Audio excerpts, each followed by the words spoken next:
It's a special privilege to be able to work alongside Jason and even a couple of our youth that are up here doing this, because Jason and I worked together at Energy Camp this past time, and that was probably one of the coolest worship experiences for myself, and I know probably some of the youth, yeah? Yeah? Okay. So this morning, I just want to thank you for being here. We are beyond blessed to be able to serve in a church that has such a loving and engaging community. This is an area that if you need something, the people to your right and your left, they're going to be there to support you, jump in and help you with whatever you need. If we've not had the opportunity to meet, my name is Austin Michael. I have the pleasure of, and sometimes frustration of, leading our Catalyst youth every Wednesday and weekly, but genuinely there's no place that I'd rather be. So thank you for being here this morning. This morning, we're going to continue talking through Genesis as we have for the past few weeks. Now, the deal is that Josh is getting ready to officiate my wedding in 2 weeks. So I told him I would give him a Sunday off to prep for that. Yes, thank you.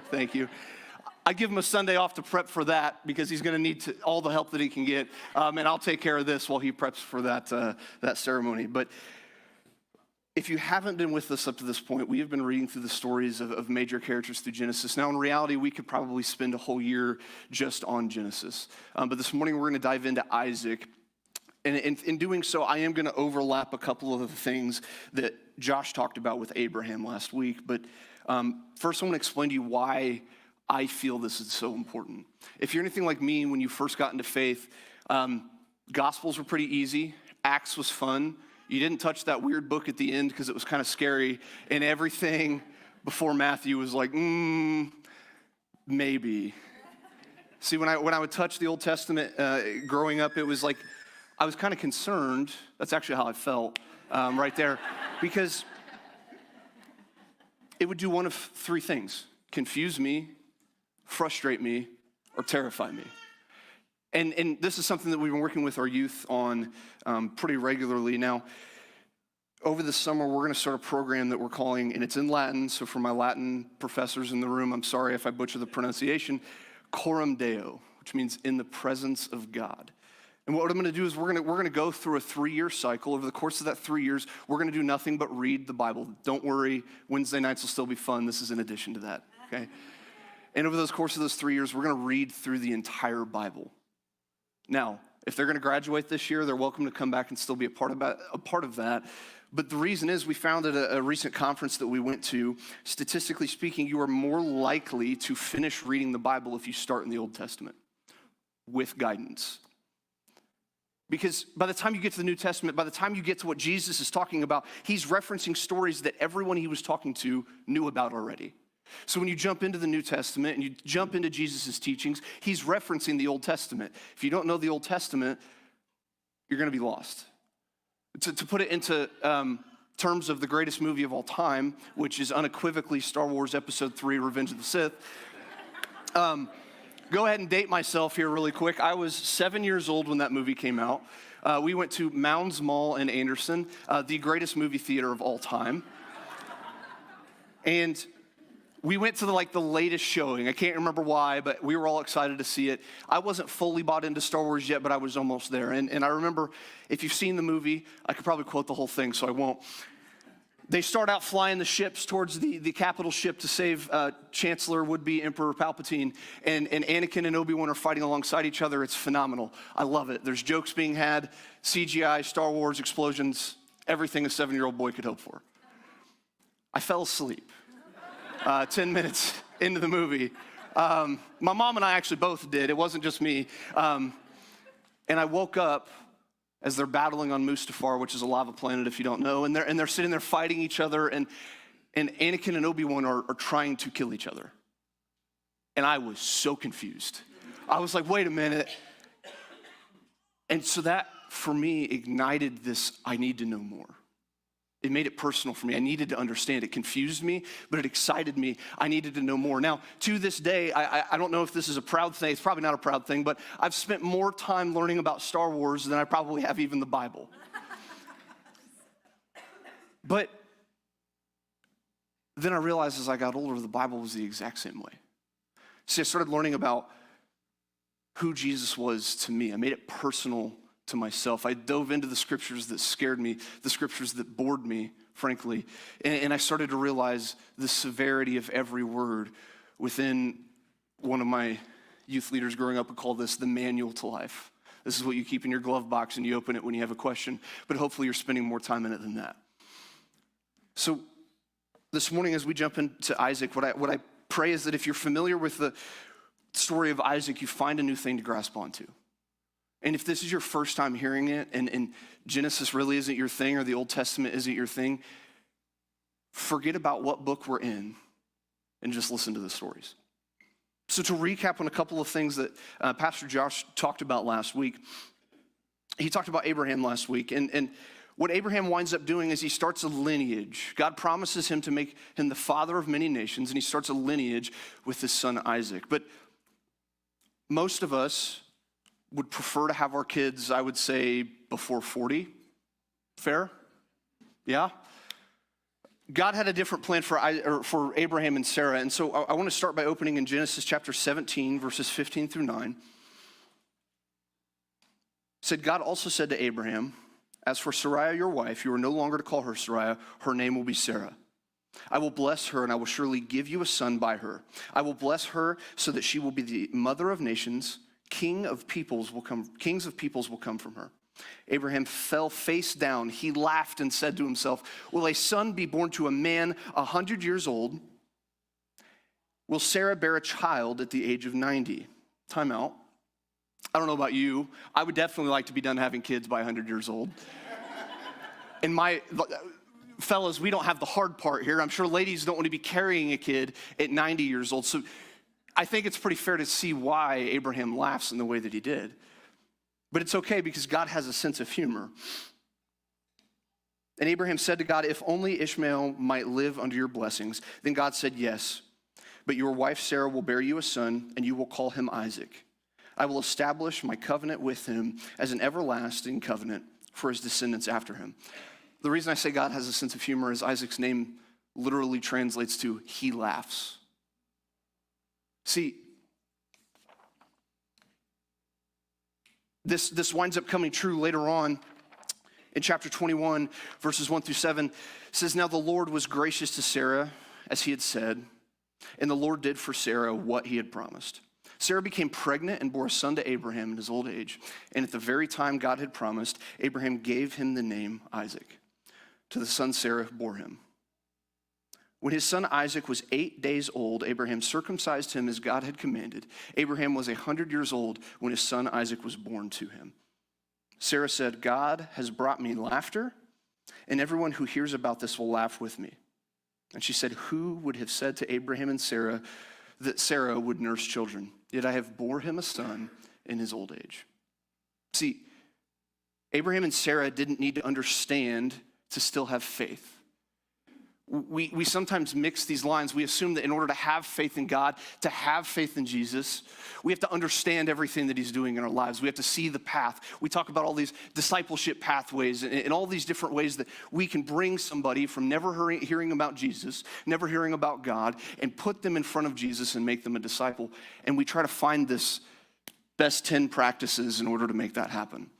If anybody ever actually finds the best 10 practices in order to make that happen, please let me know. See, they chose to keep faith despite truly believing it can't be done. Their immediate reaction is to laugh at God. Say, yeah, dude, you're crazy. There's no way that that's happening. Do you understand the age that I am? See, we oftentimes assume that having faith means we must believe in the ability for certain things to happen, but it isn't always the case. You don't have to believe that something is physically possible in order to believe that God can make it happen. Redefining what is possible is quite literally God's whole thing. See, I love that Isaac's name literally means he laughs. If you've ever met an Isaac, you know that this fits incredibly well. Either they're a troublesome jokester and they're going to make everybody laugh, or they're a genuine jokester and they're going to make everyone laugh. But you see that Sarah even says there, God has brought me laughter. Now let's fast forward to what I like to call Abraham's dose of childhood trauma for Isaac.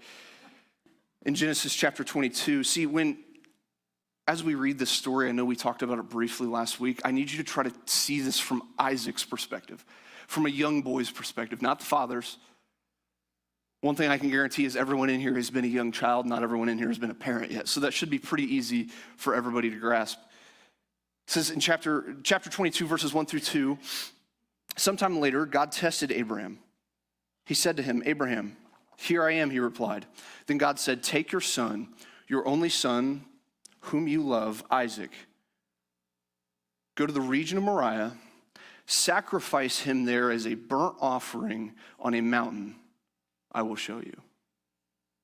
Now, there's a couple of things. If you don't know, I have a bit of a martial arts background, so my go-to is brute force and fight it until it works, much to my fiance's dismay sometimes, but it works most of the time, right? It's like an old box TV. If you hit it, it'll work. So my go-to response when someone talks about harming or otherwise endangering our child, take one of our youth, for example, there are very few reasons I would swing on somebody, but that's one of them. But this one's coming from the top down. God is saying to Abraham, hey, that son that I gifted you, the one that you love so much, is he more important than me? God is asking Abraham just to see if he's willing to do it. See, God kind of already tipped his hand at this point. God's promise about making Abraham the father to many nations tips his hand of the outcome of this test. God has zero intention of harming Isaac. But what he needs to see is Isaac now superior to God in Abraham's mind? Genesis 22, verses 6 through 8. Abraham took the wood for the burnt offering and placed it on his son Isaac. And he himself carried the fire and the knife.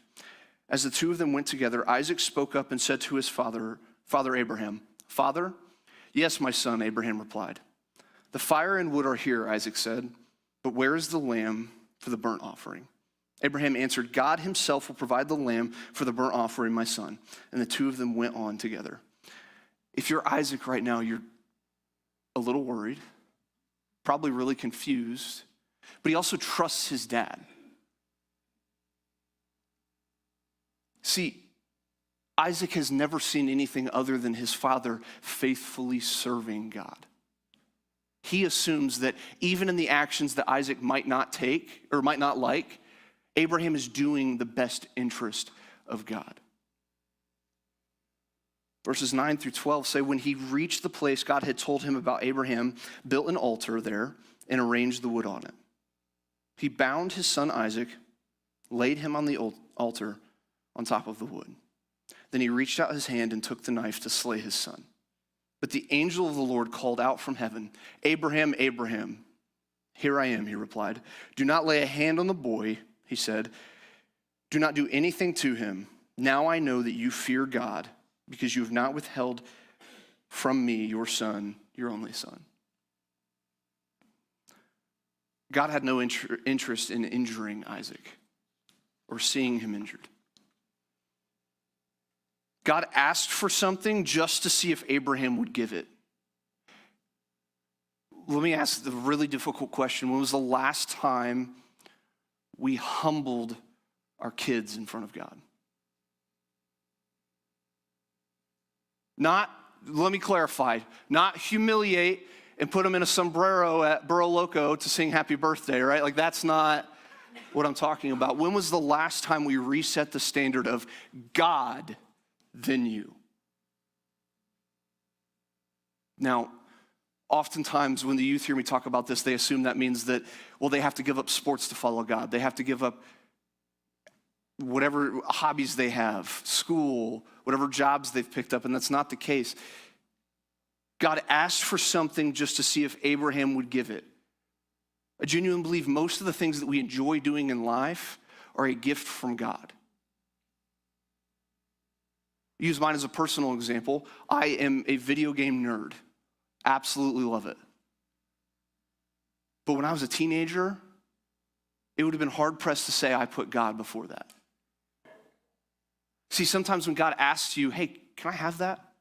He doesn't plan to actually take it from you and keep it forever. He wants to see your willingness to give it to him. Your willingness that if he said, me first, your response would be, yes, Lord.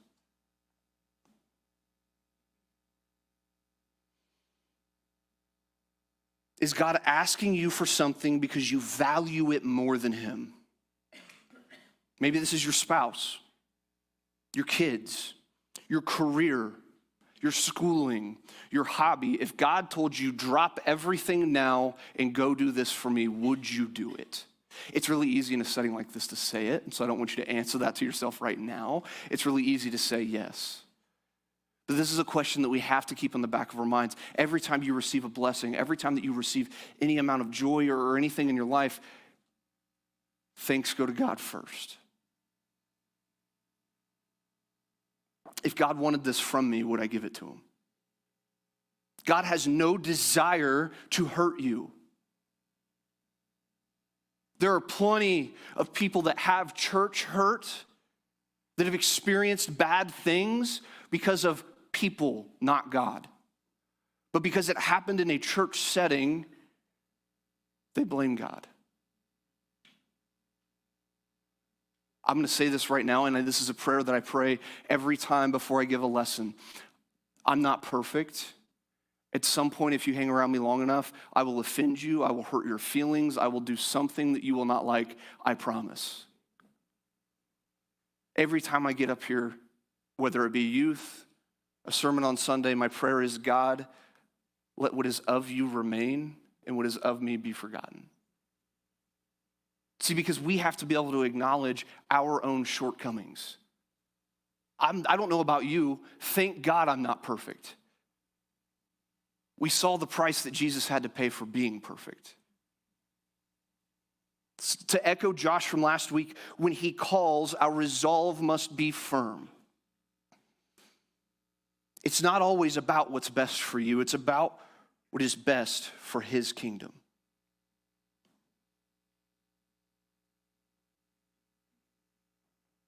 See, later on, what we start to see in Isaac, with Isaac and Abraham, and later on Isaac's son Jacob, is a lot of parallels in their relationship. He trips up in a lot of the same ways that his father does, but he also serves faithfully as his father did. These two stories that we open with, his birth and his almost sacrifice, really set the standard for Isaac of where he is in the hierarchy, but also why it is so important to follow God. My question is, if every one of our students did faith the exact same way that you did, what would your concerns be? This isn't about, I think about this question all the time. We're leading them daily. We're shepherding them regularly. What example are we setting? Now, most of us, I like to think, we're not out back kicking puppies and throwing cats into ponds, right? Like, it's nothing drastic. But if there was one thing that you feel like, if you were to pass on your faith to one of our youth, what would you encourage them to be better at? Guess what? That's your homework. That's where you get to, yes, you're an adult, you're still getting homework, sorry. Youth pastors on stage, you're getting homework. See, we see with Isaac, there's this inherent trust built in. We oftentimes think that if we don't put our friends, our family, our kids above everything else, that they somehow won't trust us or believe that we have their best interest at heart. In a reality, when we are honest with them, when we set the standard of, I would fight and die for you and I love you, but God first, there's a healthy amount of respect that is built. We see this as Isaac is about ready to get married. Isaac starts to follows in his father's footsteps and lives a life that sees God at the highest priority. Isaac trusts God to be faithful to him and commits to doing the same in return. In chapter 24, we see Abraham takes it upon himself to find Isaac a wife. Pause. What we were about to read together, way easier than dating. Just throwing it out there, okay? Now, I'm not advocating for it, but This is not normal in our culture, what you're about to see. Verse 12 says that he prayed, context. Abraham sent a servant to his hometown to find Isaac a wife. Now, because Abraham had done the due diligence of instilling in everyone around him an inherent reliance on God for even the smallest details, what you're about to see is a culmination of faithfulness to God. So his servant goes to this town, and it says, then he prayed, Lord God of my master Abraham, make me successful today, show kindness to my master Abraham. See, I am standing beside this spring, and the daughters of the townspeople are coming out to draw water. May it be that when I say to a young woman, please let down your jar, that I may have a drink, and she says, drink, and I will water your camels too. Let her be the one you have chosen for my servant Isaac. By this I will know that you have shown kindness to my master. Before he had finished praying, Rebekah came out with her jar on her shoulder. I'm going to butcher these names, I'm so sorry. She was the daughter of Bethuel, son of Milcah, who was the wife of Abraham's brother Nahor. The woman was very beautiful. A virgin, no man had slept with her. She went down to the spring, filled her jar, and came up again. The servant hurried to meet her and said, please, give me a little water from your jar. Drink, my lord, she said, and quickly lowered the jar to her hands and gave him a drink. After she had given him a drink, she said, I'll draw water for you, for your camels too, until they have had enough to drink. What level of dedication? One, I wish prayer worked that way all the time. God, here's this very specific circumstance. If it's of you, please allow it to fall into this very specific circumstance. It never worked for me. You're welcome to try. But what's really cool is that down to Abraham's servants, trust Abraham and his faith enough to build faith for themselves. To say to God, I trust you. Please make me successful by what you would will to be done. What Isaac does, so to give you more context before the wedding, the servant winds up bringing this daughter back. And Isaac is going about his day-to-day life. He's meditating out in the field and he sees them approach. And almost immediately on the spot after introduction, and the servant says, this is the woman that God has chosen for you. They walk into a tent and get married. Anybody ever planned a wedding? I'm 2 years into planning one, and Isaac did in about 2.5 hours. And what's really cool here, though, is Isaac could have had 1,000 questions. He doesn't know this girl. He doesn't know her personality. He doesn't know what skills she had. He has no idea what ways that they might butt heads or in what ways that she is going to annoy him and he's going to annoy her, because it's going to happen.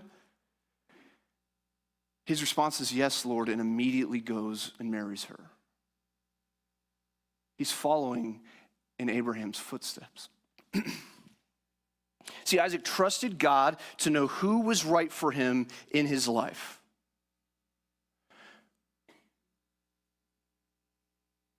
I'm going to broaden this scope just a little bit beyond just the context of marriage.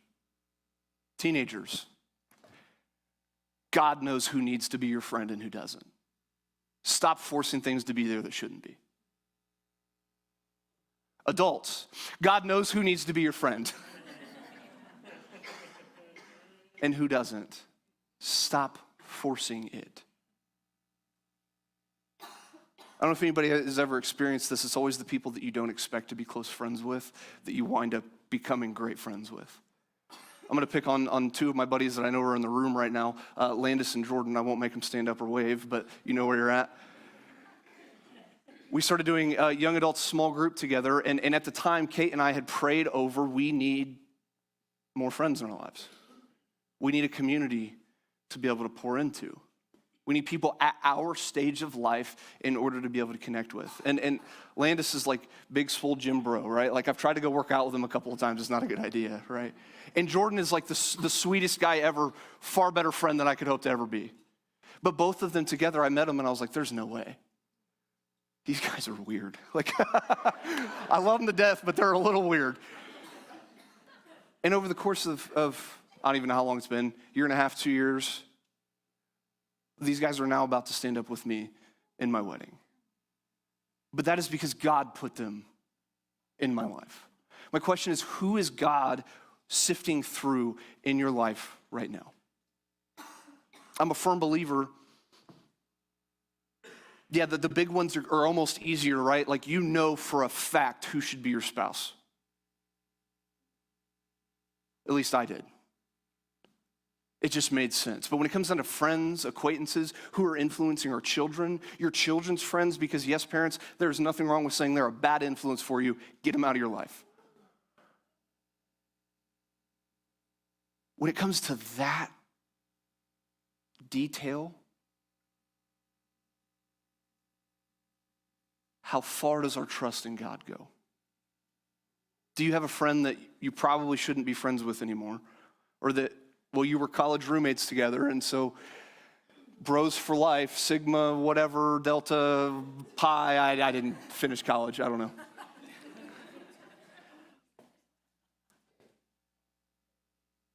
See, but what's really cool is not only does Isaac immediately marry her, but he immediately loves her. It is clear and abundantly obvious to him that God chose her for a reason. Chapter 25, verse 21, this one hits different for me, to use the young people term. Verse 21 says, Isaac prayed to the Lord on behalf of his wife because she was childless. The Lord answered his prayer, and his wife Rebekah became pregnant. Now that might seem like a really easy exchange, a really small detail of they needed something, Isaac prayed for it, but how often are we taking up arms in prayer for the ones that we love truly? It's different to say, hey, will you pray for this? Absolutely, I'll pray for you. I might if I remember, right? That's what it typically is. Some of us are better at it than others. See, I've learned that if somebody asks me to pray for them, I immediately pray over them right then and there. Like that's the time to do it, because if it's, yeah, I'll pray for you before I go to bed. No, I won't. But what I love is that Isaac takes up the responsibility to care for and vouch for his wife. There's a scene out of The Chosen that we watched this past week in our small group. And in it, the disciples had gotten sent out in pairs of two, and they'd come back to Simon Peter's house. And his wife was less than pleased that everybody was meeting at their house after not seeing her husband for months. And Peter loses his temper on Jesus. He like lashes out at Jesus, and he's like, hey, what are we doing? I need time with my wife. And I remember everybody gets super uncomfortable. Did you just talk to Jesus that way? The Messiah? You just talked to the Messiah that way? I'm a firm believer God would rather you explode on him than the people around you. I can't imagine Isaac's very happy right now. And yet he's willing to take up arms in prayer and pray for his wife. I can tell you right now, there's one area that would get me to probably raise my voice at God a little bit, and that is if my future wife were in pain. Because there's one thing that you promised me, and that was her. Don't be afraid to take to God what you need, even if you're afraid your delivery will be off. Isaac took everything to God, even his wife. Sometimes we think, well, marriage, you're equal and we are one. And so I'm sure she's got her side of prayer. I'm sure he's got his side of prayer. No, fight for your spouse. Pray for your spouse. Isaac continues to lead his family through example and in prayer. He serves his wife by praying for her. He's following the example set by Abraham in his life that he will eventually pass on to his sons. Isaac goes on to live a life like his father's in service to God, but it's all because of one word that the youth are probably tired of me saying at this point: legacy. We were talking about this past weekend. Actually, yesterday we were cleaning out my future in-laws' barn, and we talked about working with kids, and I promised myself as a kid that I would never use the phrase "because I said so." And I don't even have kids yet, and I've used that phrase a lot. But one of the coolest things that we can do for our kids is allow them to see the way we live life, struggles and all. I've been pretty open with this whole getting married thing because I feel like it's important for our youth to see it. Youth, you have a unique opportunity. I'm only doing this once. Pay attention over the next month as to how this goes. Gentlemen, if I do something in a relationship, do the opposite, okay? Believe it or not, I've already been in trouble this morning and it's 10:51, okay? All right. But as we wrap up our time together, I want to fulfill one promise that I've made to our youth every time that we do a lesson. If you don't know, for every one of our students, every time we do a lesson, I give them 3 things to end the lesson on. I give them a blessing, I give them a challenge, and I give them a bottom line. Now, they're going to take notes, so I'm going to repeat this a few times because they're awesome and have pens out. Your blessing for the day is: the way to serving God has been paved before you. The good news is, because of this excellent book, that if you've not gone through the whole thing, I promise it's not just rules and dogma. There's life force invested into this. If you've struggled with it, it's in here. I promise. The way to serving God has been paved before you, but not even just in the book. Look at the people around you. Look at the people in this church. We have a church that goes above and beyond throughout our community regularly. If you're like me, it can be kind of hard to open up. Look to the people to your right and left to be able to do so. Your challenge for the day is: don't let your pride keep you from giving God what he asks for. I can't say this is 100% all the time, but most of the time, if God asks for something, he has no intention to keep it or keep it away from you until you white knuckle it like the toddler that doesn't want to give up the binky. Then, yeah, I'm taking it away from you, and we're going to time out from it for a little bit. And your bottom line is, when we trust in God's faithfulness, there is nothing he cannot overcome in our lives. Abraham made a covenant with God that was then passed down to his son Isaac. To paraphrase, you scratch my back, I'll scratch yours. You're faithful to me, I'll be faithful to you. Now, God's obviously way better at fulfilling this part of the agreement.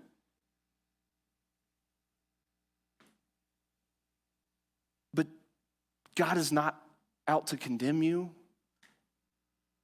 He's not out to make you feel guilty. Guilt is a useless emotion as soon as you've brought it to the cross. He's not out to make you feel bad for what you've done. He's not out to change your whole life tomorrow. He's out to live a life with you and help you to be the best version of you that you can be. Let's pray. Father, I thank you for this amazing group of people. I thank you for the opportunity to serve you faithfully, even when we have our own falters. I pray that you will continue to champion your spirit in every person's life. Anyone that is watching with us online, anyone that is in this room, anyone that could not make it at all, Father, I pray that your spirit will overwhelm them. Give them the strength and the courage to not only do what they need to do in life, but excel at it. Give them the clarity of mind to see what needs to be in their life and what doesn't. Remind them to put you first in all situations, regardless of how they may feel. Encourage them to continue to love you, to seek after you, because we know that you want nothing but the best for us. Allow us to be okay with not understanding and still having faith.